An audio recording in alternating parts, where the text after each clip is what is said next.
এটা তো অবশ্যই খুবই বোল্ড একটা স্ট্যান্ড। এখানকার মুসলিম এবং দলিত এবং যারা সংখ্যালঘু আছে তাদের উপরে এক ধরনের স্টেট স্পন্সর্ড ভায়োলেন্স চালানো হচ্ছে। তাদের যে গণমাধ্যমগুলো আছে মোদি মিডিয়া বা গডি মিডিয়া যাদের বলে, তারা একের পর এক প্রোপাগান্ডা ছড়াচ্ছে এবং সবার আগে বাংলাদেশ।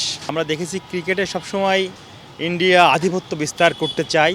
ভারতে টি-20 বিশ্বকাপ খেলতে না যাওয়ার সিদ্ধান্ত নিয়েছে বিসিবি। তাদের দাবি ভারতে না বরং শ্রীলঙ্কায় নিজেদের টি-20 বিশ্বকাপের ম্যাচগুলো খেলবে বাংলাদেশ। দর্শক, দেশের মানুষ এই সিদ্ধান্তকে কেমনভাবে দেখছেন তা নিয়ে থাকছে আজকের জনমত। আপনাদের সাথে আছি আমি আলিফ চৌধুরী।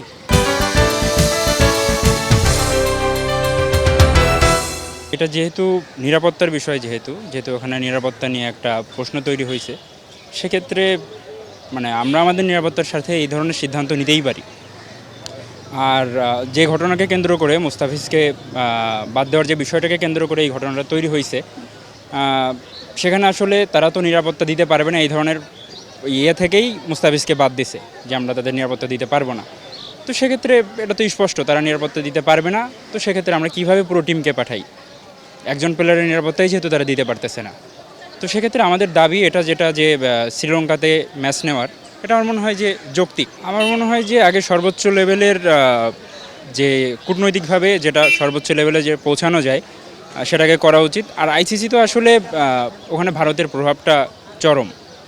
তো আইসিসির কথা বলতে আসলে ভারতের কথাই, ভারত যেটা বলে আইসিসি সেটাই করে। ইন্ডিয়াতে গত কয়েক বছর ধরে ওইখানকার মুসলিম এবং দলিত এবং যারা সংখ্যালঘু আছে তাদের উপরে এক ধরনের স্টেট স্পন্সর্ড ভায়োলেন্স চালানো হচ্ছে। ওইখানকার যারা বিজেপি এবং আরএসএসের উগ্র সমর্থক আছে তারা বিভিন্ন অঞ্চলে দেখা যাচ্ছে বাংলাদেশের সীমান্তবর্তী অঞ্চলগুলোতে বাংলাদেশি সন্দেহে, মানে এটা কত ভয়ঙ্কর পর্যায়ে চলে গেছে যে বাংলাদেশি সন্দেহে ইন্ডিয়ান নাগরিককে পিটিয়ে পর্যন্ত মেরে ফেলা হচ্ছে।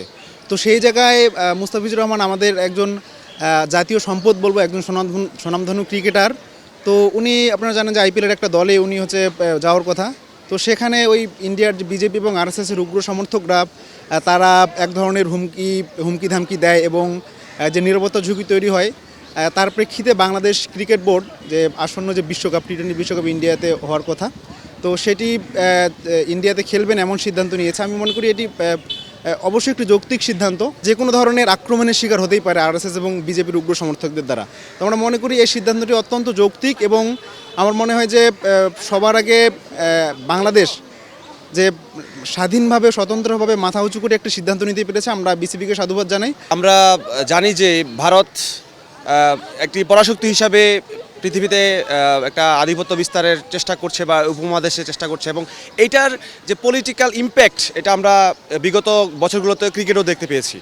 তো আসলে ওরা মূলত হচ্ছে এই যে আইসিসিটাকে, আমরা জানি যে ভারত একটা বৃহৎ অংশ ফান্ডিং করে এবং সব কিছু আমরা প্রিভিয়াস যে বিশ্বকাপগুলো সেগুলো তো দেখেছি যে ভারত আসলে কি একপাক্ষিকভাবে বা পক্ষপাতিত্বর শিকার হয়েছে বাংলাদেশ ভারতের বিপক্ষে খেলতে গিয়ে। তো আসলে এই জিনিসগুলো আসলে আমরা বিগত বছরে কোনো সমাধান পাচ্ছিলাম না খুঁজে। আমরা আসলে যে শিরদাঁড়া করে দাঁড়াবো বা আমাদের নিজেদের যে একটা অপিনিয়ন থাকবে বা বাংলাদেশ ক্রিকেট বোর্ড যে তাদের স্বাধীন মতো করে কোনো একটা বিষয় ডিফেন্ড করবে, সেই জিনিসগুলো আমরা অনুপস্থিতি লক্ষ্য করেছি। ভারতীয় যে উগ্র হিন্দুত্ববাদ এটা আমরা দেখতে পেয়েছি, এই জিনিসগুলো বাংলাদেশে আমরা দেখতে পেয়েছি যে আরএসএস এবং তাদের যেই আমাদের চট্টগ্রামে যে আমাদের এক আইনজীবী ভাইকে হত্যা করা হলো, বা এই জিনিসগুলো আসলে দেখা যায় স্বাধীন সার্বভৌম রাষ্ট্রের ক্ষেত্রে আসলে এই জিনিসগুলো কাম্য নয় কখনোই। আমি বিসিবির সিদ্ধান্তটাকে যৌক্তিক হিসেবে দেখছি, কারণ বর্তমানে সামগ্রিক পরিস্থিতি বিবেচনায় ভেন্যু চেঞ্জ করাটা যৌক্তিক মনে করছি, কারণ নিরাপত্তা ইস্যুজনিত কিছু বিষয় তৈরি হয়েছে। তো সেই ক্ষেত্রে অবশ্যই ভেন্যু চেঞ্জ করার বিষয়টা, অর্থাৎ ভারতে ম্যাচগুলো থেকে শ্রীলঙ্কায় স্থানান্তর করার বিষয়টা আমি যৌক্তিক মনে করছি। বিসিবি একেবারে যৌক্তিক একটা সিদ্ধান্ত নিয়েছে এবং আমরা দেখতে পাচ্ছি যে 5ই আগস্টের পর থেকেই ইন্ডিয়ায় তাদের যে গণমাধ্যমগুলো আছে মোদি মিডিয়া বা গডি মিডিয়া যাদের বলে, তারা একের পর এক প্রোপাগান্ডা ছড়াচ্ছে এবং ইন্ডিয়াও আমাদের হাইকমিশনে হামলা হয়েছে। এটা দেশের হাইকমিশনে হামলা আমাদের দেশের ভূমিতে হামলা হয়েছে। তো এভাবে কোনোভাবে চলতে পারে না এবং আমাদের যে 5ই আগস্টের পর একটা গাটস দাঁড়াইছে যে কেউ আমাদেরকে কথা বললে আমরা তাদের বিরুদ্ধে কথা বলবো, এবং আমরা এখন আর যে শেখ হাসিনা বা আওয়ামী লীগ যেমন বলতো যে স্বামী স্ত্রীর সম্পর্ক, এরকম সম্পর্ক নাই আমাদের। তো ওইখান থেকে যেহেতু ইন্ডিয়া আমাদের মুস্তাফিজকে বাদ দিছে এবং কোনো কারণ ছাড়া খুবই ইললজিক্যাল কথাবার্তা বলে বাদ দিছে, তো আমার মনে হয় যে বিসিবির সিদ্ধান্তটা নিছে এবং বিসিবি যে যাবে না ইন্ডিয়া, এটা সম্পূর্ণ যৌক্তিক একটা সিদ্ধান্ত এবং বিসিবির এই জায়গায় স্ট্যান্ড একেবারে স্ট্রং হতে হবে। দরকার হলে বিশ্বকাপ বর্জন করব, তবুও ইন্ডিয়ার মাটিতে খেলতে যাবো না। এটা তো অবশ্যই খুবই বোল্ড একটা স্ট্যান্ড এবং এই স্ট্যান্ড আমরা প্রত্যাশা করছিলাম যে কোনো একটা সময় বাংলাদেশ ক্রিকেট বোর্ড এই ধরনের একটা বোল্ড স্টেপ নিতে পারে। কারণ দেখেন পূর্ববর্তী সময়ে বা এর আগেও যদি আমরা দেখি 2015 বলেন বা 2018 সালে নিজাজ ট্রফি বলেন, প্রত্যেকটা সেগমেন্টে দেখা গেছে যে ভারতের একটা একচ্ছত্র আধিপত্য, মাঠে সব আমাদের ম্যানেজমেন্ট সব জায়গায় দেখা গেছে যে ভারতীয় আধিপত্য একটা দেখা গেছে, যেটা আসলে একটা ফেয়ার প্লে যে বিষয়টা সেটা আসলে তা নিশ্চিত হয় নাই। তাছাড়া আরেকটা বিষয় হচ্ছে দেখেন ভারত পাকিস্তানে ক্রিকেট খেলতে যায় নাই, আমরা দেখতে যে পুরো এশিয়া কাপ সেগমেন্টটা সরাই আবুধাবিতে নিতে হয়েছে। তো বাংলাদেশও একটা পূর্ণ টেস্ট মর্যাদা সম্পন্ন একটা দেশ, আইসিসির পূর্ণ সদস্য, সেই ক্ষেত্রে বাংলাদেশের সাথে সেম ডিমান্ড করতেই পারে। যেহেতু ভারতের ক্ষেত্রে সেটা লিগ্যাল হয়েছিল, বাংলাদেশের ক্ষেত্রে সেটা লিগ্যাল হওয়া উচিত। সিদ্ধান্তটা আসলে মানে আমি যদি আমার নিজের সাপোর্টের কথা বলি তাহলে আমি এটাকে পূর্ণ সমর্থন জানাই। দেখেন মুস্তাফিজুর রহমান যখন আইপিএলে হচ্ছে তার নিলামে তার দল পেল, তারও অনেক দিন পরে তাকে হচ্ছে বিসিসিআইয়ের পক্ষ থেকে জানানো হলো যে তাকে যেন ভারতে না আসে, কি কারণ দেখে, একটা সেফটি ইস্যুর কারণ দেখিয়ে। এখন আমরা একজন প্লেয়ারের সেফটি তারা দিতে পারছে না, পুরা দল, পুরা টিম ম্যানেজমেন্ট, তারপরে বাংলাদেশের সাংবাদিকরাও এখানে যাবে যারা হচ্ছে কভার করতে, তো তাদেরকে কিভাবে তারা সেফটি দিবে? দেখেন যদি তারা বলেছিল, এর আগে আমি শুনেছিলাম যে তারা প্লেয়ারদের পূর্ণ সেফটি দিবে, কিন্তু দেখেন প্লেয়ারদের পূর্ণ সেফটি হয়তো বা তারা নিশ্চিত করলোই, কিন্তু তাদেরকে আপনার যে সাংবাদিকরা ওইখানে যাবে বা অন্যান্য যে ফ্যাসিলিটিস যারা যাবে, তারা তো আর প্লেয়ারের সেম ফ্যাসিলিটিসে ওইখানে থাকবে না, সো তাদের সেফটির বিষয় আছে।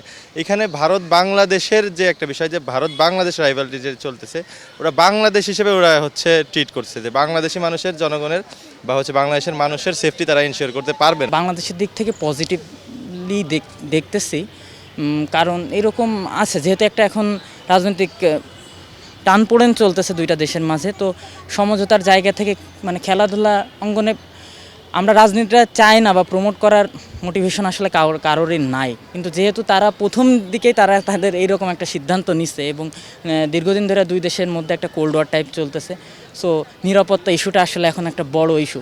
সেই জায়গা থেকে আমরা এর আগে দেখছি ভারত দীর্ঘদিন পাকিস্তানে যায় খেলা করে নাই, বা এরকম ক্রিকেট ইতিহাসে এরকম পর্যালোচনা করলে আপনি অনেকগুলো ঘটনা পাবেন। সেই জায়গা থেকে আসলে এটা ঠিক আছে, রাজনৈতিকভাবে বা যেভাবে আপনি ব্যাখ্যা করেন এতটুকু বলার আসলে দরকার ছিল, এটা আসলে নিজেদের স্পেস ক্লিয়ার করার অনেক বেশি দরকার আছে। সো এই জন্য আমি মনে করি এটা আসলে পজিটিভ। সবার আগে বাংলাদেশের খেলোয়াড়দের নিরাপত্তা, বাংলাদেশের স্বার্থের পরিপন্থী যাতে কোনো কিছু না হয়, এবং আমরা দেখেছি ক্রিকেটে সবসময় ইন্ডিয়া আধিপত্য বিস্তার করতে চায়।